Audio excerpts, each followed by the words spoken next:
A gente fala agora de educação financeira. O professor, educador, meu amigo, fundador da Educas, André Sandri. Hoje, assunto importante que atinge todos nós, sem exceção.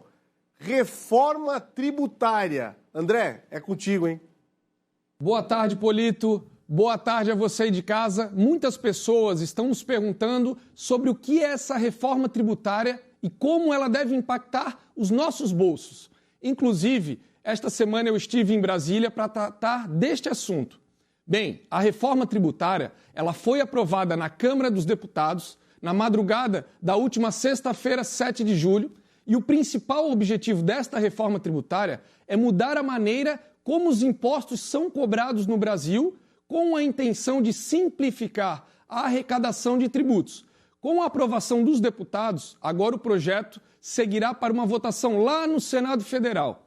Nesta primeira etapa da reforma, o foco é o consumo. A tributação de renda, por exemplo, deve ficar para ser discutida posteriormente. Entre as mudanças da última versão do texto da proposta estão a previsão de zerar os impostos sobre a cesta básica e criar um imposto que possa ser cobrado sobre produtos que sejam prejudiciais à saúde ou ao meio ambiente.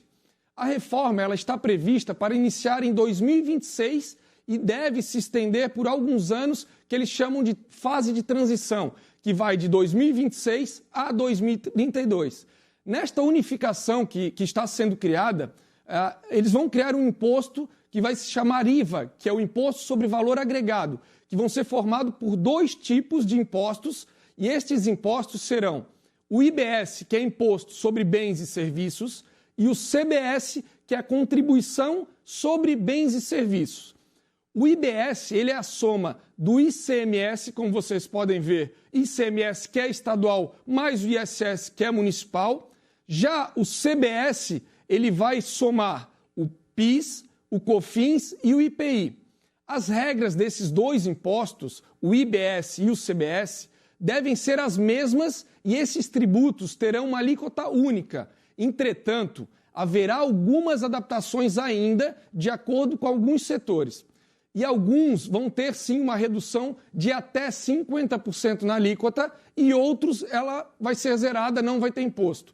Entre os setores que terão as alíquotas reduzidas lá no texto, já estão os serviços como educação, saúde, medicamentos, cultura, produtos agropecuários e também o transporte coletivo de passageiros. Mas eu tenho algumas preocupações, porque uma pergunta: como que vai funcionar o relacionamento entre estados e municípios com a União?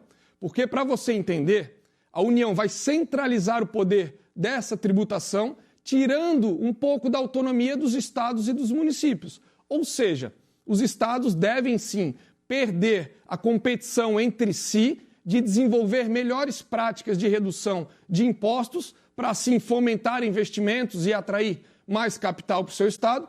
E fazendo uma analogia para você, é como se você pegasse o seu dinheiro e entregasse para aquele seu vizinho gastador cuidar das suas finanças. É claro que eu vejo muitos pontos importantes e necessários nessa reforma, como é o proposto para a simplificação da legislação e a redução da burocracia, mas ainda a gente não tem muita clareza da aprovação como um todo, especialmente pelas emendas que foram aprovadas de última hora. E de nada adianta se o governo federal continuar gastando demais, pois aí sempre pagaremos mais impostos e as coisas continuarão ficando mais caras. Lá no Instagram e no YouTube da Educas, nós temos um vídeo falando sobre isso. Entre lá, é o @Educas Educação Financeira. Até a próxima e sucesso financeiro! Valeu, André. Até lá. Esse fim de semana...